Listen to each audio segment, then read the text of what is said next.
In the sprawling, rugged heart of the Montana wilderness, where ancient pines clawed at the sky and mountains stood like silent sentinels, an old bobcat, a legend in his own right, faced the twilight of his reign. Simultaneously, miles away, a man dedicated to the wild, Daniel Cole, felt an inexplicable pull, a whisper on the wind that would lead him to an encounter defying all he knew about the untamed world. This is the story of their extraordinary intersection, a tale of survival, courage, and a bond forged in the crucible of desperation. The early morning light, a soft, ethereal glow, filtered through the dense canopy of pine and fir, painting long, dancing shadows across the unforgiving terrain. Somewhere within this sprawling expanse, the old bobcat, known in forgotten research files as Ghost, stirred. 12 years he had roamed these forests, a testament to his strength and cunning. In his prime, Ghost had been a formidable predator, larger than most male bobcats, a muscular 35 pounds of silent, lethal grace. His territory, a sprawling 15 square miles, had been his undisputed kingdom. Local wildlife biologists had once tracked him, fitting him with a collar years ago, but the wily cat had managed to shed it 3 seasons past, vanishing into the wilderness like a whisper, presumed by many to have finally succumbed to the harsh realities of his world. Most bobcats rarely live beyond 10 years in the wild. Ghost was an elder, a survivor. But time, the great leveler, had taken its toll. His once glossy, tawny coat, patterned with the dark spots that gave him his name, was now dulled, a few telltale patches of gray flecking his muzzle and the tufted tips of his ears. His powerful muscles, though leaner now, still held the memory of countless hunts, of life-and-death struggles, of narrow escapes that had defined his long reign. On this particular morning, a gnawing hunger, an emptiness that had persisted for nearly 3 agonizing days, drove him from the relative safety of his den earlier than usual. His keen senses, though perhaps not as sharp as they once were, detected the subtle rustle of movement. A snowshoe hare, plump from the summer's bounty, approximately 50 yards ahead. It represented the best chance for a substantial meal he had encountered in weeks. With the instinct honed by a lifetime of survival, Ghost lowered his body to the ground, each paw placement deliberate, silent as falling snow. His golden eyes, still sharp despite his advancing years, never left his target. The hare, sensing the shift in the forest's rhythm, the focused intent of a predator, froze momentarily. Then, it bolted, a streak of brown and white, dashing across a rocky ridge that bordered a precipitous cliff. The cliff face plunged a sheer 80 feet down to a narrow, unforgiving ledge, and then another 50 feet to the turbulent, rushing waters of Fallen Creek below. Ghost's predatory instincts, overriding the caution that age should have instilled, took over. He launched into pursuit, his body a blur of motion, remembering the explosive power it once possessed. The chase led them along the treacherous edge of the cliff. In his younger days, such perilous terrain would have posed no challenge. But age had compromised his balance, his judgment. As he lunged for the hare, his back paw slipped on loose shale. The world tilted. For a horrifying moment, Ghost felt his body tumbling through open air, his usual grace abandoned as he clawed desperately at the unyielding cliff face. Pain exploded through his right flank as he struck a jagged outcropping before landing with a bone-jarring thud on the narrow ledge, a mere 30 feet below the ridge he'd just been on. The impact knocked the breath from his lungs, leaving him stunned, disoriented, and acutely aware of the searing pain. He found himself trapped, the sheer rock face rising above him, the churning creek a dizzying 50 feet below. Blood began to seep from a deep laceration on his right side, and a sharp agony shot through his right hind leg. For hours, Ghost paced the small, precarious space, his plaintive cries of frustration and pain echoing through the silent canyon, a desperate plea lost in the vastness of the wilderness. Miles away, Daniel Cole, A man whose 45 years were etched on his weathered face drove his battered but reliable Ford F-150 along a winding, rutted Forest Service road. The deep lines around his blue eyes, permanently squinted from years of facing the Montana sun, spoke of a life lived outdoors. His brown hair, now liberally streaked with gray, was tucked beneath a faded Montana Wildlife Center cap. 20 years as a wildlife rehabilitator had taught Daniel patience, a profound respect for wild animals, and an understanding of their ways that few people possessed. After a stint as a ranger with the National Park Service in his 20s, he had found his true calling in wildlife rescue and rehabilitation. He now split his time between the Montana Wildlife Center, where he worked with injured animals, and his field work, monitoring wildlife in the Flathead region. He'd already had a busy morning, finding 2 malnourished elk calves and arranging for their transport to the center. Spring had arrived late this year, and a particularly harsh winter had left many animals struggling. As he drove along the ridge overlooking Fallen Creek Canyon, something made him stop. Daniel couldn't explain it. Call it intuition or the result of years spent attuned to the forest's subtle rhythms, but something felt off. He pulled over, grabbed his binoculars from the passenger seat, and stepped out of the truck. The wind, sighing through the pines, carried a sound, faint, almost imperceptible, yet distinct from the normal forest chorus. Daniel stood motionless, listening intently. There was again, not quite a growl, not quite a cry, but a sound of profound distress that raised the hairs on the back of his neck. He returned to his truck and retrieved his backpack, his rescue gear meticulously organized, a first aid kit specifically for wildlife, emergency supplies, climbing ropes and harness, a specialized transport carrier designed for predators, heavy-duty leather gloves, and a tranquilizer gun. He hesitated over the tranquilizer. Sedating an already weakened animal could be risky, especially without knowing the full extent of its injuries or how long it had gone without food. He decided to bring it as a last resort, but would attempt the rescue without chemical restraint if possible. He clipped his handheld radio to his belt, informed the Wildlife Center of his location and his intention to investigate a possible animal in distress, then began carefully making his way along the ridge on foot. The terrain grew increasingly treacherous as he approached the edge of the canyon. He called out, thinking perhaps a hiker was in trouble, but only the wind answered. He crept closer to the precipice and peered over, scanning the cliff face with his binoculars. At first, he saw nothing unusual, just the typical rock formations and sparse vegetation clinging to the canyon walls. Then, a flash of movement caught his eye. Focusing his binoculars, Daniel's breath caught in his throat. Approximately 30 feet below, a bobcat was pacing anxiously on a narrow ledge. Even from this distance, Daniel could see the animal was injured. Blood stained its right flank, and it moved with a pronounced limp. The bobcat was larger than most he'd encountered, though it appeared somewhat emaciated. As he watched, the animal attempted to climb up the cliff face again, only to slide back down to the ledge, letting out another cry of frustration. Daniel estimated the bobcat had been trapped for at least several hours, possibly since morning. The declining afternoon temperature would soon become dangerous for an injured animal, especially one weakened from what appeared to be inadequate nutrition. For most people, the smart decision would be to call the Forest Service or the Wildlife Center and let them handle the situation. Even among wildlife professionals, attempting to rescue a cornered predator, especially a bobcat, would be considered reckless. Bobcats were known for their ferocity when threatened, and their sharp claws and teeth could inflict serious damage. But Daniel wasn't most people. He had successfully rescued injured predators before, including a young mountain lion 3 years earlier. Moreover, something about this particular bobcat's predicament moved him. The animal wasn't just trapped, it was exhausted, injured, and clearly at the end of its strength. Without intervention, it would not survive the night. Daniel knew the risks. He also knew he couldn't walk away.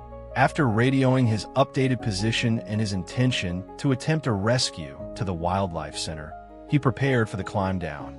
He He secured a rope to a sturdy pine tree well back from the edge and tested it with his full weight. Satisfied, he began his descent, controlling his speed with practiced ease. As he neared the ledge, the bobcat became aware of his presence. The animal retreated to the farthest edge of the outcropping, its golden eyes fixed on Daniel, a mixture of fear and defiance in their depths. A low, guttural growl emanated from its throat, a warning Daniel understood perfectly. He spoke softly, keeping his voice calm and even, a habit he developed during countless rescues. He didn't believe animals understood words, but they seemed to respond to the gentle cadence and non-threatening tone. He continued his descent, moving slowly to avoid startling the injured predator. When his boots touched the ledge, Daniel remained still, giving the bobcat time to acclimate to his presence. The ledge was even narrower than it had appeared from above, barely 3 feet at its widest point, and tapering to under 2 feet where the bobcat now crouched. One wrong move from either of them could send them plummeting to the creek below. Up close, Daniel confirmed it was an older male, well past his prime, but still an impressive creature. The animal's right hind leg was clearly injured, though not broken from what Daniel could observe. He murmured reassurances, carefully removing his backpack and retrieving the thick leather gloves. The bobcat growled again, but Daniel noted it lacked the intensity typical of a healthy, threatened animal. Its sides heaved with each breath, and fresh blood continued to seep from the wound on its flank. As he inched closer, reaching within 3 feet of the animal, close enough to touch it, the bobcat's posture changed. The tension in its body seemed to ease slightly, and though weariness remained in those golden eyes, the murderous intent Daniel had expected wasn't there. Instead, he saw something that shocked him to his core, a flicker of understanding, perhaps not of him personally, but of his intent. Somehow, this wild predator seemed to sense that Daniel represented its only chance at survival. Moving with deliberate slowness, Daniel reached out toward the injured animal, speaking continuously in a low, soothing voice. The bobcat's ears flattened against its head, but it didn't strike. Taking a deep breath, Daniel gently grasped the bobcat's forelegs. He steeled himself for the expected explosion of claws and teeth, the unleashing of primal fury. Instead, the bobcat remained still, its body trembling slightly under Daniel's hands. With painstaking care, a careful but firm grip, Daniel began to lift the animal, cradling its hindquarters to avoid putting pressure on the injured leg. The bobcat weighed less than Daniel had anticipated, another sign of its poor condition. As he raised it off the ledge, he felt the rapid beat of its heart against his forearm, the warmth of its breath on his wrist. One twist of that powerful neck, one swipe of those claws, and Daniel's arms would be shredded. But the attack never came. With the carrier now securely attached to his climbing harness, the ascent was even more grueling. The added weight made the climb more difficult, but Daniel's arms, strengthened by years of outdoor work, didn't falter. By the time they reached the top, twilight had descended upon the forest. Daniel was drenched in sweat, despite the cool evening air, his muscles burning from the exertion. He carefully placed the carrier on level ground before collapsing beside it, his chest heaving as he gulped in the fresh mountain air. Through the ventilation holes in the carrier, Daniel could see the bobcat lying still, its golden eyes half closed with exhaustion. Both man and animal had reached the limits of their endurance. "We made it, old-timer," Daniel said between breaths. "We actually made it." As his breathing steadied, Daniel considered his next steps. The Montana Wildlife Center was over an hour's drive away. The bobcat needed professional care for its injuries, but moving it immediately might cause additional stress. Daniel decided to rest briefly before beginning the journey back to his truck. As he sat beside the carrier, he found himself wondering about this particular bobcat. Its behavior defied everything he knew about wild predators. In his 2 decades of wildlife rescue, he had never encountered a bobcat that submitted so completely to human handling without sedation. Perhaps its injuries and exhaustion had simply sapped its will to fight. Or perhaps, and Daniel's thoughts were interrupted by a sound from within the carrier. Not a growl, but a soft, chuffing noise. He leaned closer, peering through the ventilation holes. The bobcat had shifted position and was now looking directly at him. In the fading light, those golden eyes seemed to hold a question. "Don't worry," Daniel said softly. "I'm going to get you some help." He rose to his feet and carefully lifted the carrier. The walk back to his truck was slow, each step measured to avoid jostling his injured passenger. Daniel's mind raced with possibilities for the bobcat's care.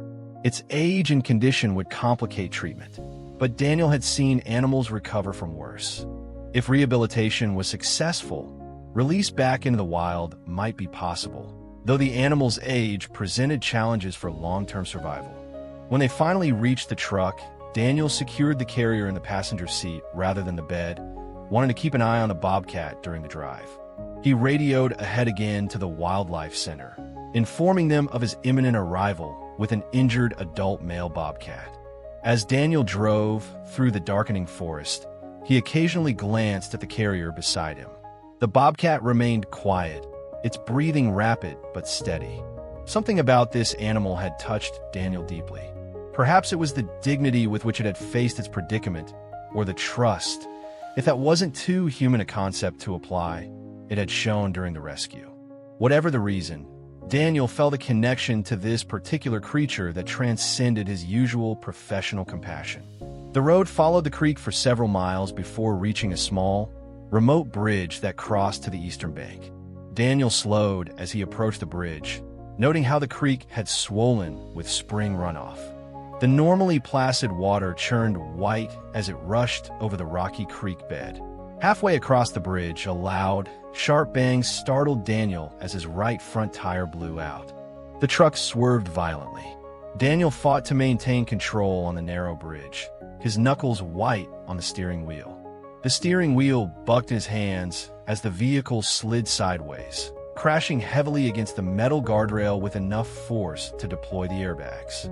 Dazed but conscious, Daniel felt warm blood trickling from a cut on his forehead where it had struck the steering wheel. The airbag had partially deflated, and through the haze of pain and the acrid smell of deployed safety devices, Daniel's first thought was for his passenger. He frantically looked at the passenger seat. The carrier had been thrown to the floor during the impact, its door sprung open. The bobcat was nowhere to be seen. "No!" Daniel groaned, fumbling with his seatbelt. He pushed open the driver's door and staggered out onto the bridge. The night air cleared his head somewhat, though dizziness threatened to topple him with each step. He scanned the bridge frantically, calling out, "Ghost! Ghost!" as though the wild animal might respond to his voice, using the name that had come to mind earlier, fitting its elusive nature. A movement at the far end of the bridge caught his attention. The bobcat. It had emerged from the underbrush and was standing at the edge of the bridge, its golden eyes reflecting the truck's remaining headlight. For a long moment, predator and rescuer regarded each other across the distance. Then, inexplicably, the bobcat began moving toward Daniel. Daniel remained perfectly still, afraid any movement might spook the animal. The bobcat approached slowly, its limp more pronounced now, until it stood just 5 feet away. At this distance, Daniel could see the animal was in even worse condition than he'd initially thought. Its breathing was labored, and fresh blood had seeped through the matted fur on its flank. "You should have kept going, old-timer," Daniel said softly, his voice thick with a mixture of despair and wonder. "Your freedom was right there." The bobcat took another step forward, then another, until it stood directly before Daniel. What happened next would remain etched in Daniel's memory for the rest of his life.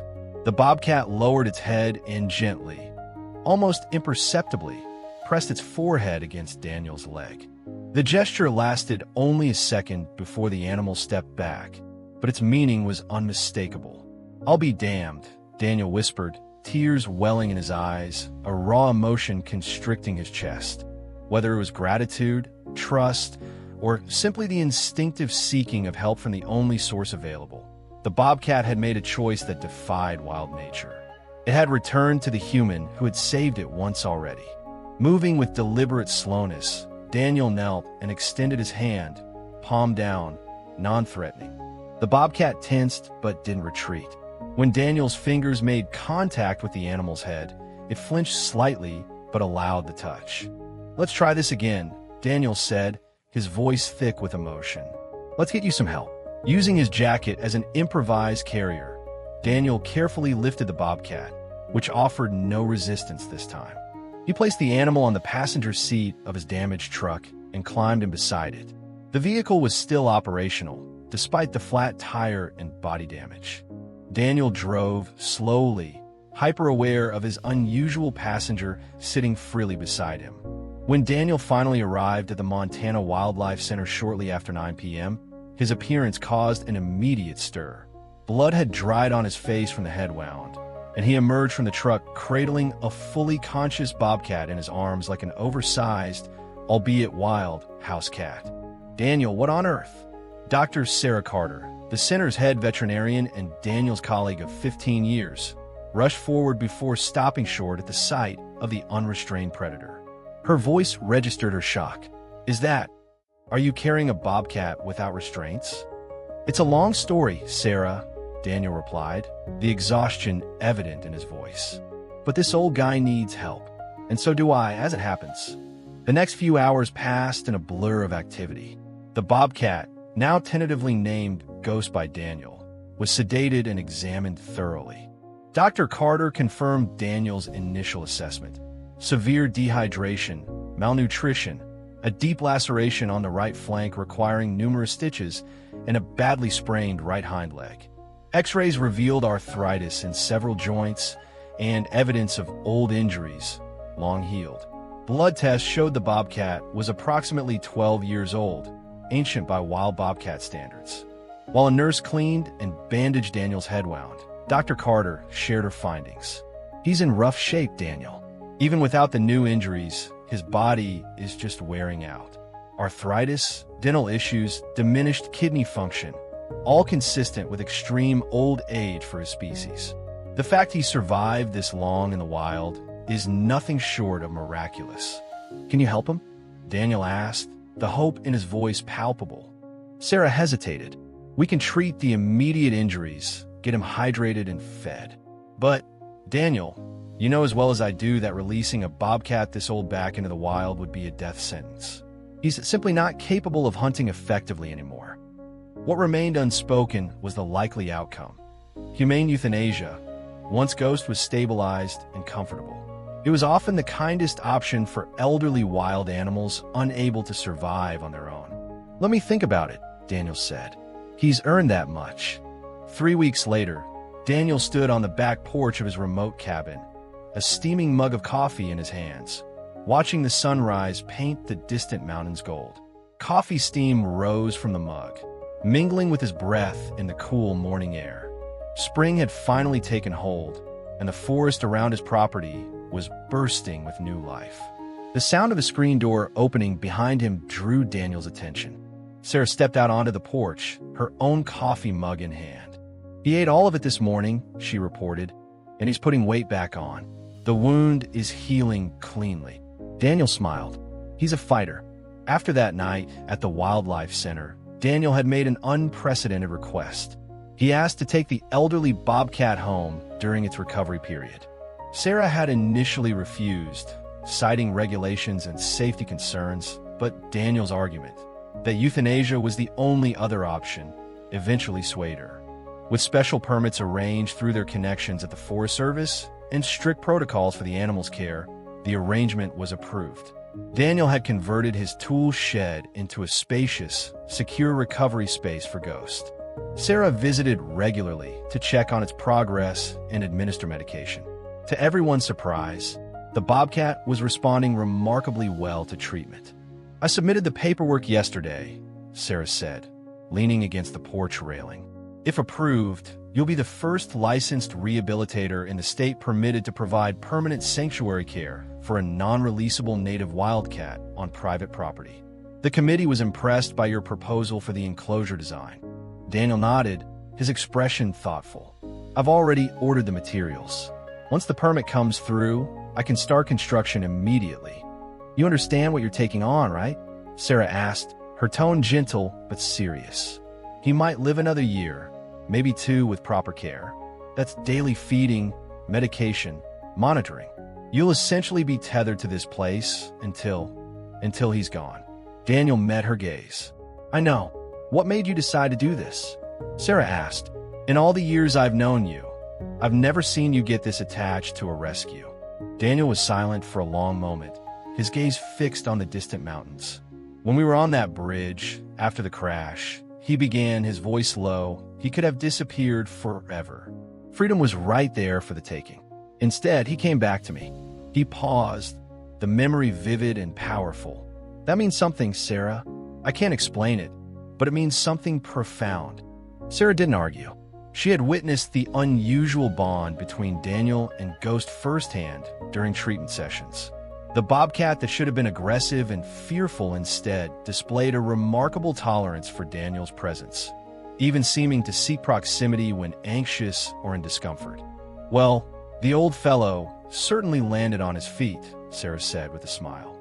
From starving on a cliff ledge to having his own private wilderness estate with room service. Daniel laughed, a genuine, heartfelt sound. Don't let him hear you say that. He still has his dignity. Later that morning, after Sarah had departed, Daniel visited Ghost in the converted shed. The Bobcat was resting on a specially designed platform that allowed him to survey the room from an elevated position. His golden eyes tracked Daniel's movements as he entered. Morning, old-timer, Daniel said softly. Hear that? I've got permission to build you a proper home here. As if understanding, Ghost blinked slowly, then rose to his feet. His movements were still stiff, but the desperate weakness of those first days had given way to a measured grace that hinted at his former power. He approached the front of the enclosure and pressed his forehead against the mesh separating them. Daniel extended his fingers through the mesh, gently touching the spot between Ghost's ears that the Bobcat had, in his own subtle way, indicated he enjoyed. A deep, rumbling sound emanated from the animal's chest. Not quite a purr, but as close as a bobcat could manage, a sound of contentment. You and me, Daniel said, his voice filled with an emotion he couldn't quite name, a mix of responsibility, affection, and awe.